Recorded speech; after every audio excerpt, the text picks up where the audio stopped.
Israelite Pepper here, and it's been a little while since I posted a video, but I got to tell you, a lot of things have happened over the last few weeks, whether it's from the law with same-sex marriages or the Confederate flag, China having its market crash, Greece having its market crash.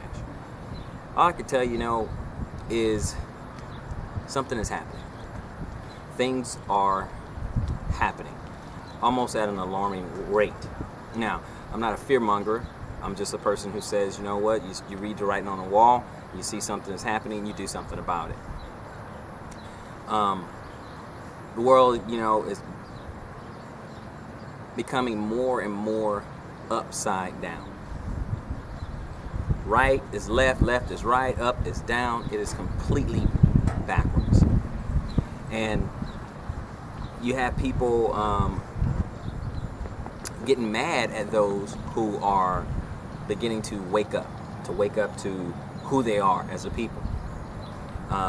Namely Israel. Now, there's still a lot of Israel out there still sleep, not knowing exactly who they are, and they have given themselves over to this strong delusion. But for a few of us who actually know who we are, we have awakened, and the scales have come off our eyes, and we know who we are as a people.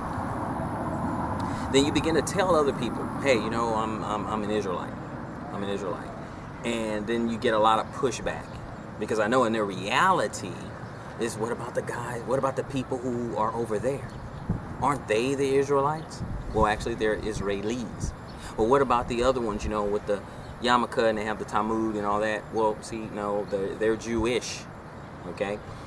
And what we have to understand is that, being an Israelite is a nationality. It's not a religion, okay?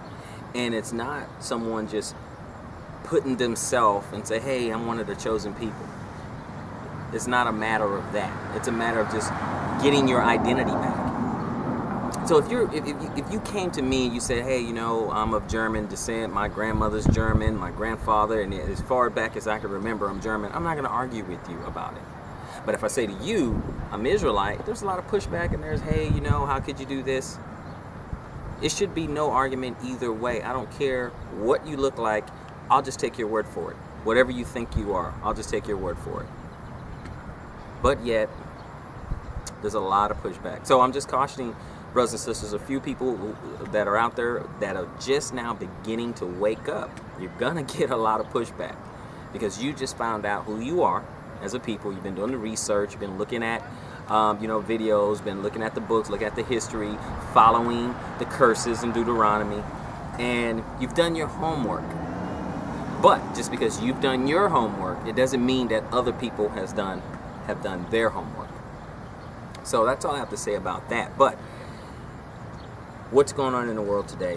Greece had their, pretty much just falling apart, just having their economic collapse, and people are panicking.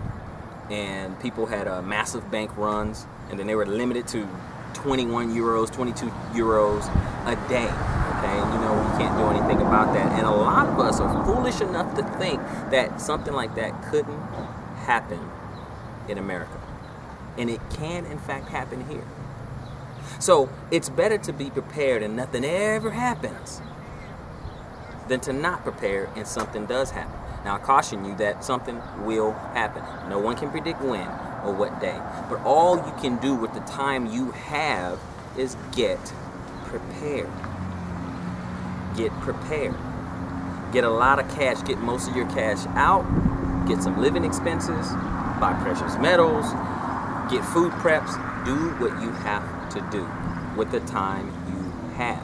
Now, I know it sounds crazy. It sounds like conspiracy and stuff like that. But for a while, the people in Greece, it sounded crazy to them now. And now Greece is having fire sales. A lot of things are happening. Even the things that here on our own soil.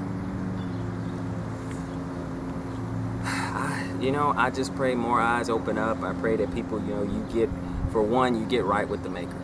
Get with the true Maker, not the one that people think is the Creator God. I'm talking about the real one, the one who actually created the universe, the one that is actually spoken of in the Bible.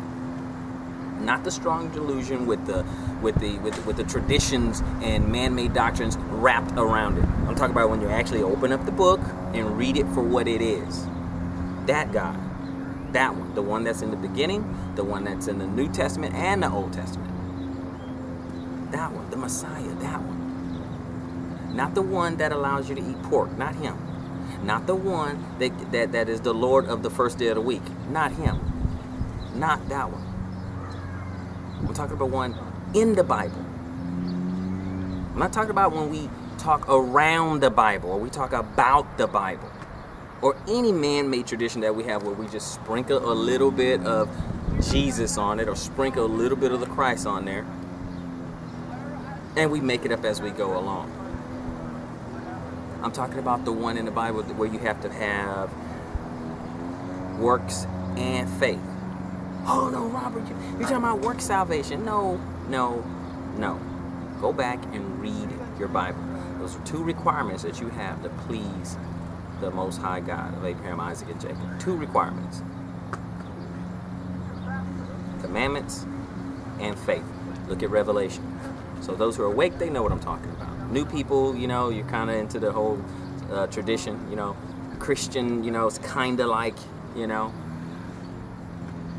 You may not understand what I'm talking about. But I'm saying prepare yourself, prepare your mind. And the first thing that needs to be free, if you want to be a free-thinking person, is your mind. If you want to truly be free, be liberated from man-made doctrines, man-made traditions, just go back and look at everything you have done, all the things you do. Look at the origins of it. Look at the beginning of it. And see if you are, in fact, are doing the right thing. Because only your salvation depends on it.